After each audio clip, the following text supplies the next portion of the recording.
မြက်သက်စီဖျန်းနေပါတယ်မြက်သက်စီ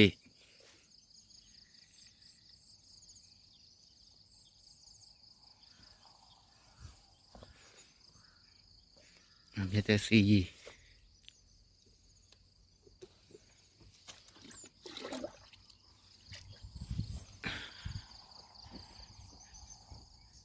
ဒီမောဘင်း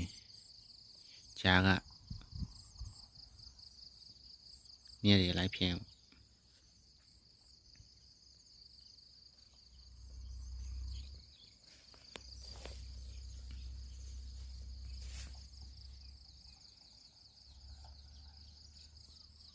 အမြောက်တစ်ပြောင်းမထွက်လာ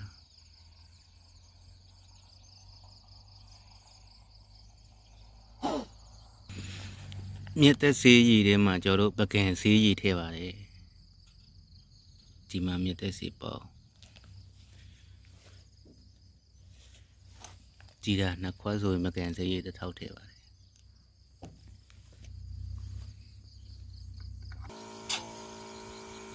ဆရာကြီးမြက်သက်စီဖျန်းနေပါတယ်